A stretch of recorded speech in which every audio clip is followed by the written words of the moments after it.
찬양 감사합니다. 기도하겠습니다. 하나님, 여기 주님의 핏값으로 산 교회가 있습니다. 주님이 지키시고 보호하시는 교회입니다. 이 시간 말씀 앞에 섭니다. 우리 아름다운 교회는, 우리 모든 목자와 목녀, 우리 하나님 모든 목장은 성령으로 예배하는 공동체 되게 하여 주옵소서. 성령으로 기도하는 믿음의 공동체 되게 하여 주옵소서. 성령으로 봉사하며 성령으로 선교하는 공동체 되게 하여 주옵소서. 이 시대 수많은 교회가 무너져 갑니다. 성령 충만하지 않아서 그렇다는 걸 우리는 누구보다 잘 알고 있습니다. 하나님, 성경적 교회를 세우기 위해서 우리에게 필요한 것은 성령의 충만하심이고, 그 성령의 인도하심에 순종할 때만이 주님이 꿈꾸셨던 그 교회를 우리는 세울 수 있습니다. 하나님, 우리 아름답게 모든 성도 한 분 한 분에게 성령의 충만하심으로 함께하여 주옵소서. 그래서 주님이 꿈꾸셨던 교회, 그 신약교회에 가장 가까운 교회가 될 수 있도록 역사하여 주옵소서.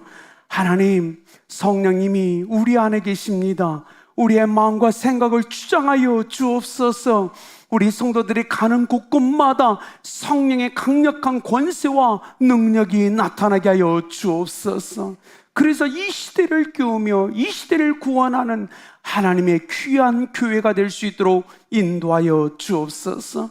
이 시간 기도합니다. 성령 하나님께서 암으로 힘들어하며 고통 가운데 있는 성도들 가운데 역사하사 모든 암세포를 소멸하여 주옵소서. 인생의 질병으로 힘들어하고 슬퍼하는 성도들을 찾아가사 그들의 질병이 떠나가며 강건케 되는 역사가 일어나게 하여 주옵소서. 성령님이 우리와 함께하는 증거들이 날마다 넘치는 우리 아름다운 공동체 되게 하여 주옵소서. 이 시간 말씀 들을 때 우리 안에 믿음이 일어나고 성령의 충만한 기름 부으심의 은혜가 넘치게 하여 주옵소서. 역사하실 하나님께 모든 걸 맡기며 예수님의 이름으로 기도드렸습니다. 네, 우리 옆 사람에게 인사할까요? 당신 안에 성령님이 계십니다. 네, 다시 한번 인사합시다. 당신은 성령의 사람입니다. 너무나 중요하죠. 여러분 기도해 주셔서 115차 가정교회 목회자 컨퍼런스를 잘 다녀왔습니다. 저희 교회가 소속된 북부 초원이 섬기는데 모든 교단을 통틀어서 역대 최대로 많은 목사님들과 사모님들이 모여서 이번 컨퍼런스를 진행했고, 우리 사역자들하고 저희가 4일 동안 정말 열심히 섬기다 왔습니다. 우리 사역자들은 저녁 늦게 출발해서 2시간 교회 왔다 새벽 예배 인다고 또 가고를 계속 반복할 수밖에 없었어요. 분명 하나님은 기억하실 줄 믿습니다. 오늘 말씀 사도행전 1장 8절은 전 세대 깍공부, 유치부, 유년부, 초등부, 중등부, 고등부, 대학 청년까지 우리가 작년까지 함께 나눈 말씀입니다. 왜냐하면 저녁에 달달데이가 있죠. 밥상머리 때문에 전체가 함께 맛있는 식사를 하고 나눔을 위해서 전 세대가 동일한 본문을 갖고 말씀을 나눕니다. 우리가 너무 잘 아는 말씀이죠. 아마 여기서 신앙생활을 오래 하신 분들은 이 시간 벌써 딱 나올 거예요. 목사님 오늘 이렇게 얘기할 거야. 뭐 다 알고 계실 거예요. 그렇죠? 그러나 우리가 다시 복습한다는 생각을 가지고 우리가 다시 한번 가슴에 새겼으면 좋겠습니다. 어떤 마을에 정말 구걸하면서 어렵게 살아가고 있는 어린 소년이 있었어요. 고아였습니다. 아무도 그를 잘 챙겨주지 않았죠. 그래서 그는 먹고 살기 위해서 마을, 장터, 시장 앞에 엎드려 있었습니다. 많은 사람들이 매일 주는 돈으로 끼니를 때워야 됐습니다. 그런데 하루는 어떤 사람이 와서 좀 큰 돈을 그에게 주고 갑니다. 그러면서 이렇게 얘기합니다.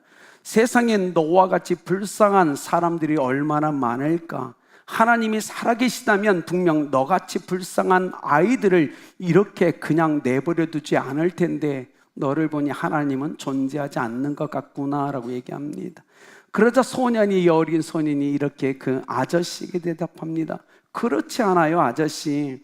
분명 하나님은 다른 사람들에게 저같이 불쌍한 사람들을 내버려 두지 말고 도우라고 지금도 말씀하시고 계십니다. 그런데 하나님이 가만 계신 것이 아니라 사람들이 하나님의 말씀에 순종하지 않을 뿐입니다. 이것이 복음 아닐까요? 여러분은 하나님의 말씀에 잘 순종하는 분이십니까? 근데 아무리 육신을 갖고 하나님께 순종하려고도 안 됩니다. 우리에겐 그 능력이 없기 때문에 그렇습니다. 우리 육체는요, 항상 감정에 따라 살고 보이는 것에 집중하며 살 수밖에 없는 존재라는 겁니다. 그러나 이걸 해결할 수 있는 유일한 방법이 있다면 바로 성령님께 사로잡혀야만 가능하다는 겁니다. 성령님이 우리 안에서 그 능력을 주실 때만이 우리에게 그것이 가능하죠. 여러분, 누가복음은 의사였던 누가가 기록합니다. 그런데 누가복음의 시작을 이렇게 합니다. 데오빌로 각하라는 표현을 씁니다. 누가복음은 교회를 위해서가 아니고 우리가 얘기하는 데오빌로 각하라는 한 사람을 위해서 기록된 성경입니다. 그리고 그에게 보냈죠. 근데 누가가 오늘 기록한 사도행전은 이렇게 시작합니다. 데오빌로여라고 시작합니다. 각하라는 명칭을 빼버렸지. 왜요? 왜냐하면 그가 예수님을 믿었고 모두가 형제 자매가 되었기 때문입니다. 그래서 오늘 기억해야 됩니다. 사도행전은 교회 준 것이 아니고 사도행전은 누가가 성령의 감동하실 바다 데오빌로라는 한 사람을 위해서 쓰여졌고 그에게 전달되었다는 걸 꼭 기억하셔야 돼요. 이 의미는 뭐냐? 사도행전은 여러분 각자에게 주신 말씀이라는 겁니다. 나에게 주신 말씀으로 받아야 됩니다. 성령의 예수 그리스도를 맡고 성령을 받은 사람, 나에게 주신 말씀으로 받고 우리가 순종할 때만이 의미가 있어요. 데오빌로는 하나님이 사랑하는 사람, 아니면 더 나아가서 하나님을 사랑하는 사람이란 뜻입니다. 21세기에 이 땅에 수많은 사람들이 있습니다. 그러나 여러분이 21세기의 데오빌로, 바로 하나님이 사랑하는 사람, 하나님을 사랑하는 분들이 되시길 예수님의 이름으로 축복합니다. 그렇지 않을까요? 그렇다면 어떻게 하나님을, 우리를 사랑하고 우리 또 하나님을 사랑하는 사람이 될 수 있을까요? 그건 성경을 나에게 주신 말씀으로 믿고 내가 순종하는 삶을 살아가면 된다는 겁니다. 아름다운 교회는 신약적 성경 교회, 사도행전적 교회, 주님이 꿈꾸셨던 교회를 우리는 지금 향하여 나아가고 있습니다. 그렇기 때문에 이 말씀을 우리에게 꼭 기억해야 돼요. 목자님들, 목녀님들 개인이 받으셔야 됩니다. 목장이 받아야 되고, 그럴 때만이 우리가 이뤄가죠. 기도한 것처럼 교회 프로그램이 좋다고 되는 게 아닙니다. 구조를 잘 만들었다고, 조직 체계를 만들었다고 되는 거 아닙니다. 그렇게 해서 무너진 교회의 모습을 우리는 너무나 많이 보았습니다. 주님이 원하시는 교회, 꿈꾸셨던 교회, 우리가 더 가까이, 가장 가까이 나아가기 위해서 우리에게 필요한 것은 성령의 충만하심입니다. 오늘 이곳에 있는 분 중에 만약에 내가 아직도 예수님을 믿지 않았다면, 하나님을 믿고 있음에도 불구하고 성령 받은 걸 모른다면 여러분 성령을 갈망하셔야 됩니다. 여러분 성령이 내 안에 있는 것이 느껴지지 않는다면, 믿어지지 않는다면 여러분은 성령을 갈망하시고 성령을 받으셔야 됩니다. 그러나 여러분이 성령을 받으셨다면 오늘 하나님 앞에서 충만하심을 구해야 됩니다. 기름 부으심을 구해야 됩니다. 이것은 너무나 중요한 거예요. 왜요? 그렇게 될 때만이 아름다운 교회는 주님이 꿈꾸셨던 교회로 세워질 수 있기 때문에 그래요. 사랑하는 여러분은 그런 삶을 살아내시길 예수님의 이름으로 축복합니다. 그래서 우리가 기도합시다. 하나님, 아름다운 교회는 한 사람 한 사람이 성령으로 기도하고 성령으로 예배하며 성령으로 섬기고 성령으로 선교하는 교회 공동체가 되게 해달라고 우리는 기도해야 돼요. 왜요? 우리에겐 그 능력이 없기 때문에 그래요. 우리는 항상 감정에 치우쳐서 하나님의 일을 망치는 존재이기 때문에 그래요. 오직 성령이 우리 가운데 우리를 휘어잡을 때만이 주님의 교회를 세울 수 있습니다. 그런데 오늘 본문을 볼까요? 예수님이요, 사도행전 1장에 제자들에게 이렇게 얘기했어요. 예루살렘 떠나지 말고 하나님의 약속하신 것을 기다려, 이렇게 제자들에게 얘기했어요. 그런데 제자들은 어떻게 그 말씀을 받았냐면, 예루살렘을 떠나지 말고 하나님의 약속하신 것을 기다리라. 하나님의 약속하신 것은 바로 이스라엘 회복이다라고 제자들은 깨달았다는 거예요. 그래서 오늘 6절에 이렇게 예수님께 질문합니다. 이스라엘에 회복하실 때가 이때입니까? 라고 질문, 잘못 이해한 거예요. 그래서 지금 붙잡아줘요. 아니, 하나님의 때는 신경 쓰지 말고 너희가 어떤 삶을 살아내야 되는지에 집중하라라고 말씀하십니다. 십자가의 복음, 이 부활의 복음, 예수가 그리스도 되심의 이 복음을 믿는 성령을 받은 사람들이 예루살렘과 온 유대와 사마리아 땅끝까지 이르러 복음을 전파하고 복음이 전파되는 그 삶을 너희들이 살아가야 된다. 그러면서 얘기하죠. 성령을 받은 너희로부터 그 일은 시작될 거다. 성령을 받은 너희로 말미암아, 성령이 너희에게 임하심으로 말미암아 너희로부터 권세와 능력이 부어지고 너희가 예루살렘과 유대와 사마리아 땅끝까지 복음을 증거하는 증인의 삶을 살아가게 될 거다라고 얘기했어요. 그렇다면 동일하죠. 여러분이 예수님을 믿고 성령이 여러분 안에 있다면 여러분도 동일하게 성령의 사람으로 여러분을 통해서 예루살렘과 유대와 사마리아 땅끝까지 복음이 전파되는 그 증인의 삶을 여러분 살아내셔야 된다는 거예요. 여러분, 우리가 예수님을 믿었는데 우리가 죽을 때까지 단 한 명도 구원하지 못했다면, 단 한 명에게도 이 십자가의 복음과 이 부활의 복음을 전하지 않고 죽는다면 주님은 얼마나 슬퍼하실까요? 내가 너에게 주신 성령의 목적과 의미가 있었는데 너는 그 삶을 살아내지 못했다고 책망받지 않을까요? 여러분, 우리는 기억해야 됩니다. 여러분 안에 성령을 주신 하나님의 분명 목적이 오늘 우리에게 얘기합니다. 증인되라고 보내주셨다고 오늘 본문은 얘기합니다. 우리의 목장에서, 목자와 목녀들을 통해서, 목장 식구를 통해서 우리는 복음이 땅끝까지 이르는 것들을 볼 수 있어야 됩니다. 왜냐하면 우리는 성령을 받았기 때문에 그렇습니다. 왜냐하면 성령이 우리 속에 역사하고 있기 때문에 그래요. 여러분, 그렇지 않습니까? 보십시오. 하나님이요, 이 십자가의 복음과 이 부활의 복음, 예수가 그리스도임을 믿는 자 안에 거하신다. 하나님이 내 안에 거하신다. 이게 기독교 아닙니까? 하나님이요, 죄로 말미암아 범죄했던 우리를 하나님은 떠나셨었어요. 그런데 이젠 하나님이 다시 우리 마음으로 돌아오셔서 우리 안에 좌정하셔서 우리 안에 있는 모든 어둠의 세력과 원수들을 내어 쫓으시고 우리를 거처 삼아서 영광을 받으신다. 이것이 사도행전 1장 8절의 말씀 아닙니까?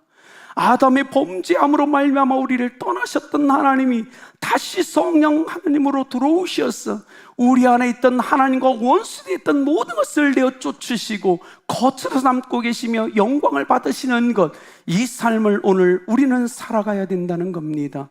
여러분 안에 주님은 빛으로 역사하고 계세요. 여러분 안에 어둠은 떠나갔습니다. 원수를 내어 쫓으신 분은 주님이십니다. 그곳에 성령으로 전을 삼고 하나님만이 하시는 놀라운 역사를 일으키고 계심을 믿으시길 바랍니다. 여러분, 성령을 부어주실 때 하나님의 뜻은 하나예요. 먼저 무엇이냐면 내 안에서 나를 강력하게 변화시키고 나를 새롭게 하시기 위해서 부어주셨다는 겁니다. 성령이 내 안에 임하시자마자 그분은 내 안에서 나를 먼저 강력하게 변화시키는 역사를 일으키시죠. 그 후에 나로 말미암아 복음을 듣는 사람들의 삶도 강력하게 변화시키는다는 겁니다. 그렇기 때문에 보십시오. 여러분의 삶이 예수님을 믿었음에도 불구하고 삶의 열매가 일어나지 않는다면 그건 문제가 있는 겁니다. 우리가 가정교회를 추구하죠. 가정교회 세 가지 증거가 나타나야 돼요. 복음 증거의 역사가 나타나야 돼요. 신약교회는 두 번째, 삶에서 성도들의 삶이 변화되는 역사가 일어나야 되고, 세 번째, 신앙생활에 기쁨이 넘쳐야 되는 게 신약교회의 특징이었습니다. 우리는 주님이 꿈꾸시는 교회를 우리는 생각하며 나갑니다. 아름다운 교회, 목장을 통해서 목녀와 목장 식구들을 통해서 복음은 선포되고 구원받는 역사가 일어나야 돼요.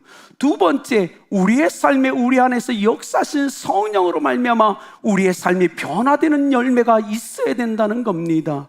그래서 신앙이 어떻다? 기쁨이 있어야 돼요. 이것이 신약교회의 특징이었어요. 여러분 보십시오. 성령님이 임하심으로 나타나는 능력들을 보십시오. 권능은 권세와 능력이 합쳐진 단어입니다.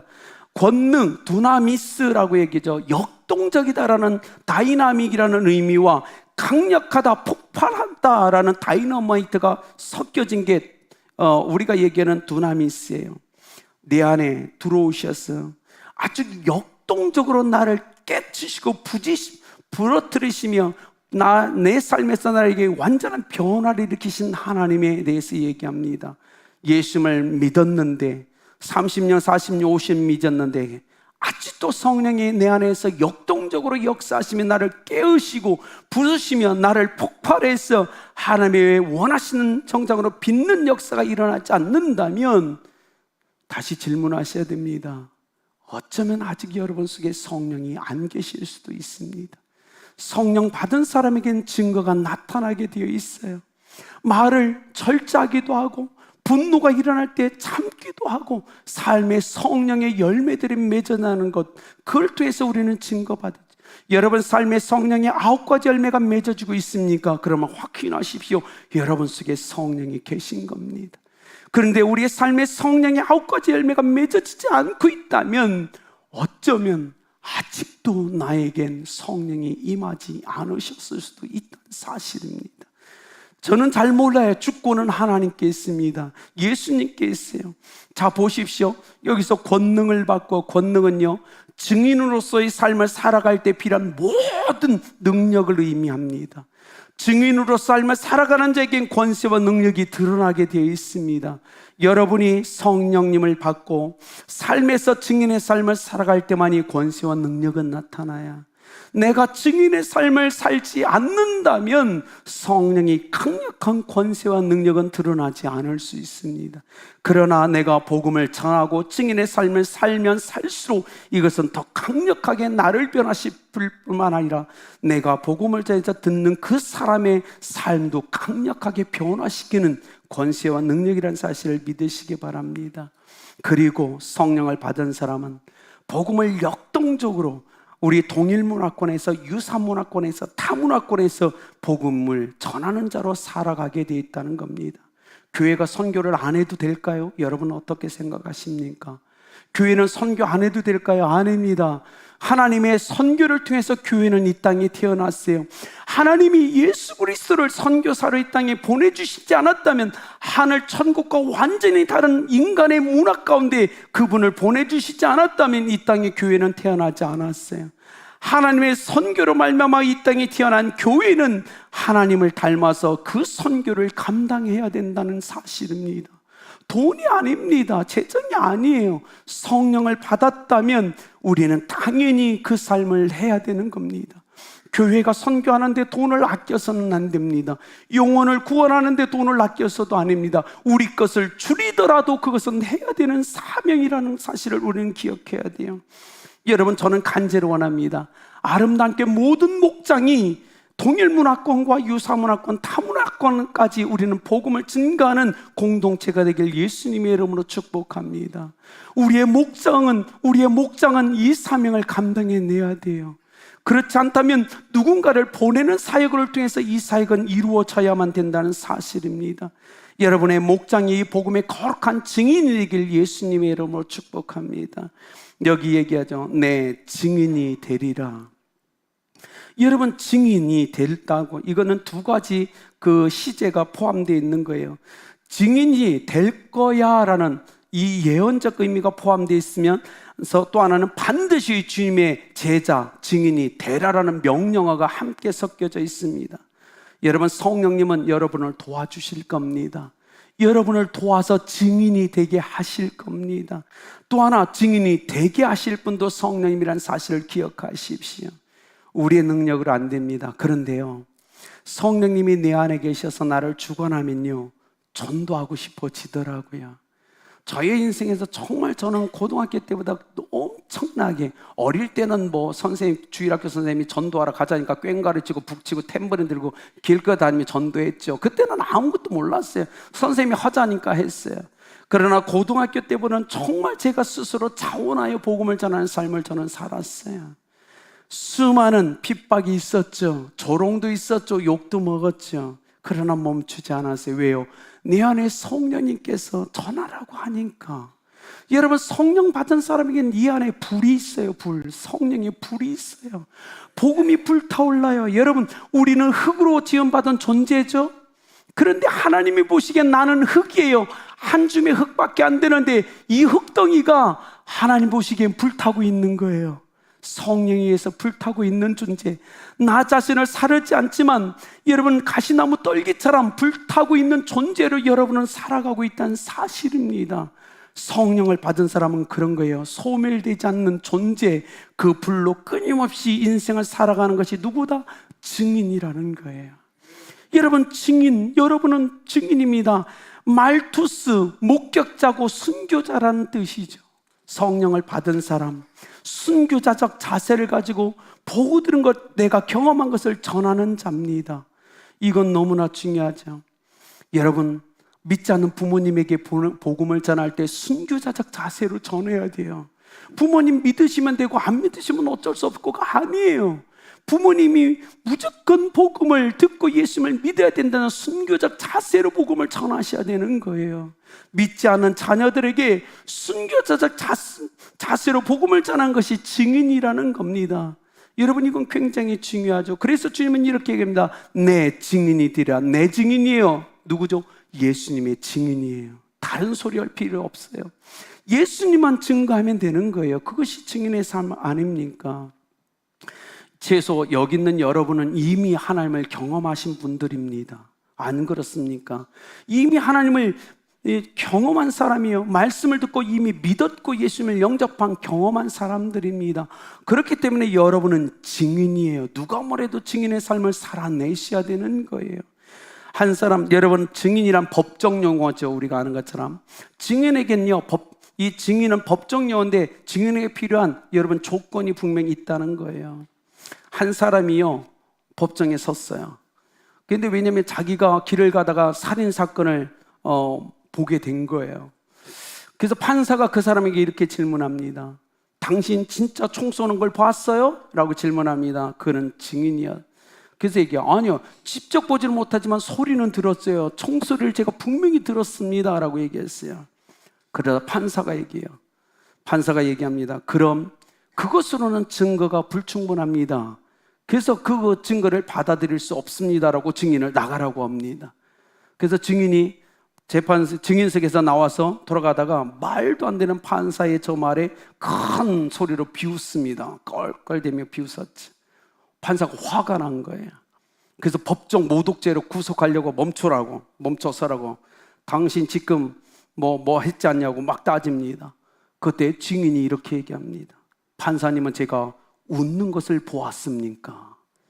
그러자 판사가 아니 그러나 들었다. 그러니까 증인이 얘기해요. 그러면 그것도 무효입니다. 그렇죠? 그렇지 않습니까? 지혜롭죠? 그러나 여기 있는 우리는 증인의 충분한 자격이 있는 사람들입니다. 왜요? 경험했기 때문입니다. 예수님을 영접했기 때문입니다. 법적으로 증인은 세 가지가 필요합니다. 첫째, 반드시 보고 들은 이 경험이 있어야 되는데 우리는 이미 보고 들었어요. 이미 경험했어요. 첫 번째 자격이 충족됐죠. 두 번째, 반드시 법정 그 자리에 서 있어야 됩니다. 그래서 주님께서는 얘기합니다. 성령을 받고 그 진리를 경험한 여러분을 예루살렘과 유대와 사마리아 땅끝에 세우십니다. 그것은 우리가 서야 될, 증인이 서야 될 자리라는 거예요. 그것을 피하면 복음이 선포되지 않습니다. 사랑하는 아름다운 성도 여러분, 우리 섭시다. 예루살렘에 서고 온 유대에 서고 사마리아에 서고 땅끝에 섭시다. 서서 증인의 사역을 감당하자고요. 아름다운 교회는 그 삶을 살아내셔야 됩니다. 이 대한민국에서 복음의 삶을 살고 유사문화권인 이 한자 문화권 일본과 중국에도 서야 됩니다. 그리고 또 하나 타문화권인 전혀 다른 민족 가운데 우리는 서야 됩니다. 어떻게 하시겠습니까? 선교사를 보내야지. 아름다운 교회 선교사 안에 허락하신 아름다운 교회의 생명을 집어넣고 권세와 은사와 모든 걸 다 집어넣어서 선교사를 예루살렘에 세우고 유대에 세우고 사마리아 땅끝에 세워야 된다는 것, 그건 교회의 사명이라는 겁니다. 그러니 우리는 멈출 수 없습니다. 이 모든 사명을 넉넉히 감당하는 여러분 되길 예수님의 이름으로 축복합니다. 우리는 증인입니다. 성경 말씀만을 전해야 되죠. 이 땅에 오셔서 우리를 위해 죽으시고 부활하신 예수 그리스도, 이 부활을 여러분 이미 경험하셨잖아요. 여러분에게 부활의 영이 함께하고 있지 않습니까? 우린 전해야 됩니다. 주님이 원하는 장소에 서 계십시오. 분명 그곳에 영혼들이 있을 겁니다. 사랑하는 여러분, 우리의 아름다운 교회가 신약교회를 꿈꿉니다. 성경적 교회를 꿈꿉니다. 예수님이 꿈꾸셨던 교회를 꿈꿉니다. 이걸 위해서 해야 되는 건 단 하나예요. 성령의 충만함을 받으십시오. 교회 구조가 아닙니다. 프로그램이 아닙니다. 오직 성령이 여기 있는 여러분 각자에게 충만히 임하실 때만 이건 가능한 거예요. 그렇지 않습니까? 힘으로 능으로 되지 않는다고 성경은 분명하게 얘기했어요. 마지막 결론적으로 이 예화를 하고 마칠까 합니다. 전라도에 있는 신안군 증도라는 것이 있습니다. 증도에게 굉장히 많은 섬이 있죠. 놀라운 건 한국에서 유일하게 90% 이상이 복음화된 섬입니다. 이 섬의 복음화를 누가 이루었을까요? 목사님이요? 선교사가요? 아닙니다. 아주 불행했고 연약했던 한 여인을 통해서 이 신안군 증도라는 많은 섬이 90% 이상 복음화되는 놀라운 역사가 일어납니다. 그 여인의 이름이 문준경이었어요. 1891년에 태어나서 17살에 시집을 갑니다. 여러분, 우리 조상들이 그랬어요. 우리 어머니들이 15살, 14살에 시집을 갔잖아요. 17살에 시집을 갔어요. 그런데 시집간 첫날 밤에 남편에 대해 소박을 당해요. 그래서 쫓겨납니다. 첫날 밤에 20년간 혼 생과부로 인생을 어렵게 살아가다가 어느 날 어떤 한 여인이 그 집에 들러서 복음을 전해줍니다. 그리고 그 복음 앞에 그가 반응하고 예수님을 영접하죠. 그리고 예수님을 믿은 후에 교회에 가서 어떤 부흥에 참석해 큰 은혜를 받고 하나님께 헌신합니다. 하나님, 과부의 인생을 하나님께 다 드리겠습니다. 그리고 그가 경성이라는 성사학원에 가서 신학을 공부하고 고향 신안에 내려와요. 자그만 나룻배를 타고 끊임없이 노를 지면서 그 있는 수많은 섬들을 돌아다니며 복음을 전하기 시작합니다. 그러자니까 사람들이 필요를 얘기해요. 저기 도시에서 물건 좀 사달라. 그래서 물건을 사주는 짐꾼의 역할을 하고 우체부 역할도 하고 약도 사다 달라서 약도 전달해주는 약세의 삶을 살아갑니다. 끊임없이 그리스도의 삶을 살아가죠. 이때 우리의 어머니들이 신발이 뭐였는지 아세요? 고무신이었죠. 이분이 1년 동안 고무신을 9컬레를 받고 신습니다. 다 달아서 얼마나 열심히 전도하러 다녔던지.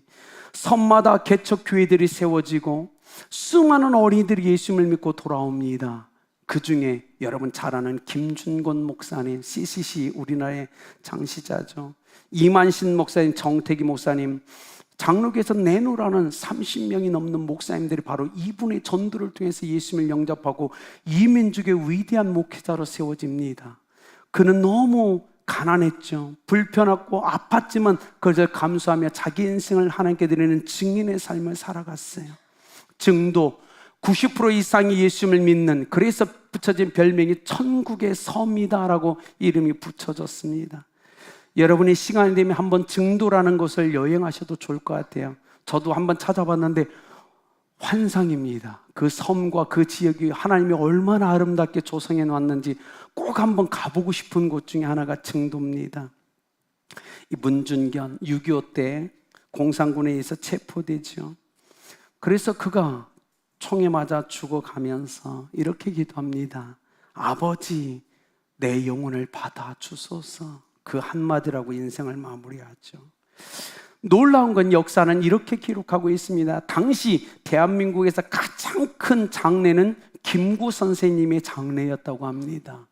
그런데 김구 선생보다 더 많은 장례 인파가 몰려와서 문준경 전도사님이 장례에 참여하고 애도했다고 얘기합니다. 대체 권능은 뭘까요? 굉장히 많은 이야기를 할 수 있을 겁니다. 그런데 제가 개인적으로 보면 이 권능이란 죽기까지 복음을 전하는 그 인내가 아닐까, 그 희생이 아닐까라는 생각을 해봅니다.